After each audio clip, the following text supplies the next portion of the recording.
I've got an incredible chance to check in with what may be the single most controversial company in this market today. I'm talking about Valeant, the previously gigantic pharmaceutical roll-up that's seen its stock plunge over the last 12 months. Now, over the past year, Valeant has been accused of all kinds of shady practices, price gouging, channel stuffing, and the one that really worries me the most, which are accounting irregularities. However, a couple weeks ago, Valeant's board announced that they were replacing their admittedly loathed former CEO, Michael Pearson, with a much better executive, Joe Papa from Perrigo. So here's the question we need to ask ourselves. Is it possible Valeant can turn itself around, which might make the stock a real bargain at these levels? Or is the whole thing a value trap and you got to steer clear from it? We don't know the answer, frankly. Let's take a closer look with Joe Papa. He's the brand new chairman and CEO of Valeant Pharmaceuticals. Find out more about what he thinks of this controversial company's prospects. Mr. Papa, welcome back to Mad Money. Good to see you, Joe. Good to see you, Jim. Good to see you. All right, Joe, this is a tough one because I've known you for many, many years, and you've made our viewers a huge amount of money.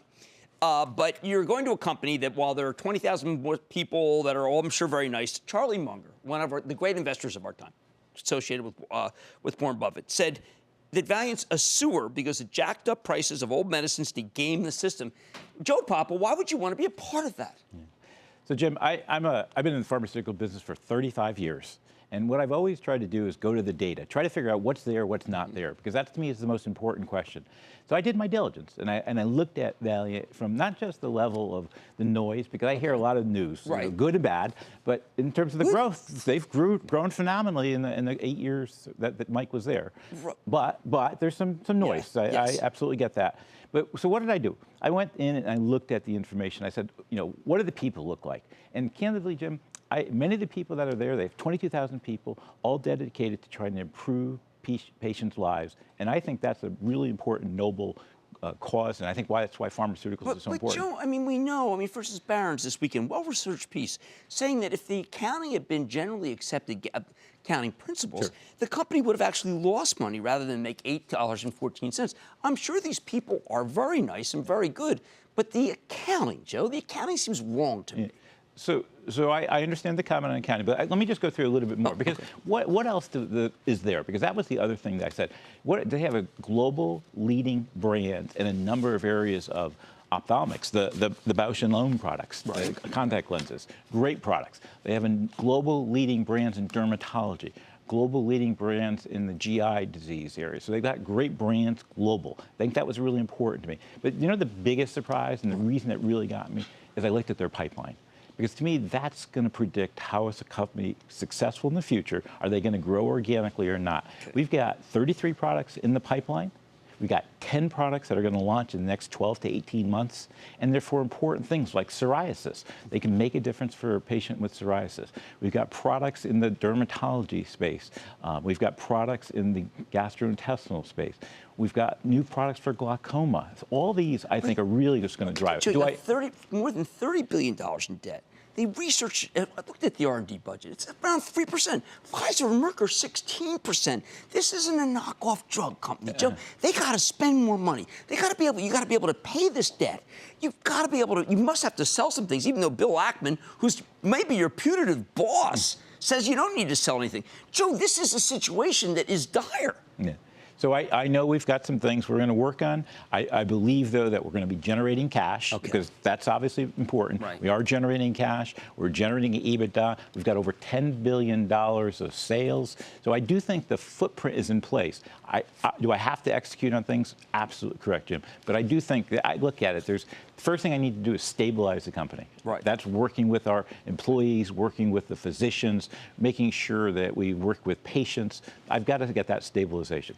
Then after that, I've got to turn it around. And that's going to be launching some of these new products. I've got to make sure that I take care of the debt holders. I'm comfortable we've got a plan to take care of debt holders.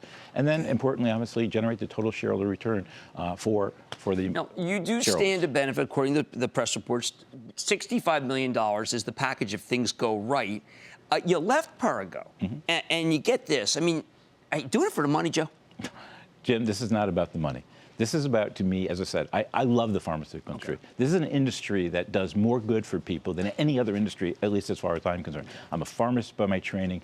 To me, this was all about, if I could play a small role in improving Valeant and that has a beneficial impact on the entire pharmaceutical industry, I think I will have done something that's important. And to me, that's what this is all about. Okay, you were last on the show February of 2015, where you were urging people to not tender to a Mylan bid, which was amounted to about $160, as David Faber and I calculated it. Stock's at $94. Some of our viewers who have made a lot of money with you now feel that you left them with a $94 stock. You get to go on to Valeant, and they are questioning what they own. Well, Jim, on this one, I can't say too much about the Perrigo company, of course. What I can say is but you did come on. Yeah, you're absolutely right. Perrigo, before I joined Perrigo, it was a great company. Okay. When I joined, while I was there, it was a great company, and Perrigo is going to be a great company for the future. But maybe Perrigo needs you, Joe. I mean, geez, you know, you liked it at 160, and now they're at 94. Maybe Perrigo needs Joe Papa. Well, I think what I would really say, Jim, is that I'm really excited about the opportunity at Valeant. Okay. I do think that Perrigo's in good hands. They've got a great new CEO, so I'm just going to probably say I'll leave Perrigo with the great CEO, the great succession planning that occurred, and I'm going to really look towards trying to really make a difference in Valeant. But let's talk about that path forward. I know that there is much in the pipeline. You said that.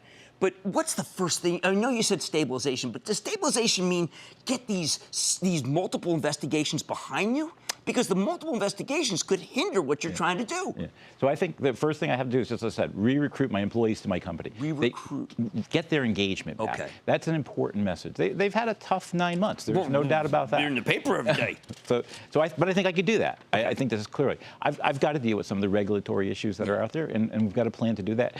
Just last week, we announced we're going to put together a patient access and pricing committee. But does that mean you have to roll back prices? And how can you roll back prices and also pay that debt? Well, I don't know the action yet. Okay. But we're clearly going to look at patient access, make sure that if people want our drugs, they get access to our drugs. And to me, that's what's really important. Because once again, the pharmaceutical industry, in my mind, is always going to be about making quality products, make them for people to improve their healthcare outcomes. Okay, did Bill Ackman reach out to you when you were at Perrigo and say, you're my guy?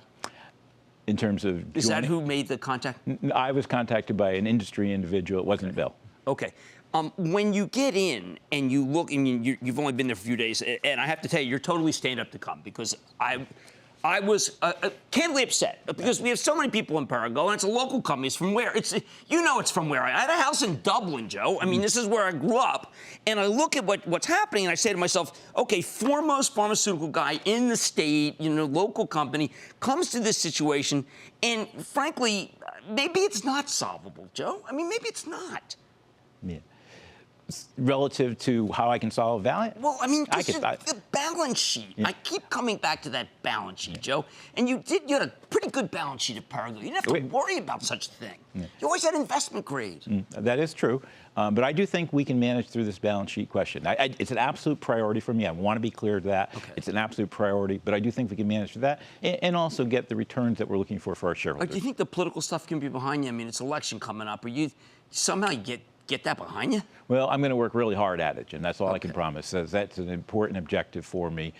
Once again, I think if I continue to focus on trying to improve patients' lives, then I think that's an important message. And of course, working with our physician partners. That's an important part of how I believe we'll be successful. Well, I got to hand it to you.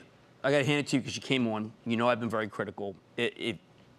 Frankly, if you hadn't come on, then I would have had a lot more questions. And the fact is, I had hit you with the tough stuff, and you know that. And I really appreciate you coming on for both our viewers and for ourselves, because we got to figure out what to do. Well, I would say it's always been a pleasure to have a chance to talk with you, and I'm looking forward to what I need to get done, and importantly, just be able to be measured by that for the success for the future. And let's leave it like that. That's Joe Papa. He's the new chairman CEO of Valeant Pharmaceuticals. Did make us a lot of money in Perrigo. Let's see what happens here. Mad Money's back in for the break. Booyah! Jim Cramer here from Mad Money. Thanks for watching CNBC on YouTube. Click here to subscribe and get the jump on my exclusives with CEOs, plus market news, investing advice, and a whole lot more.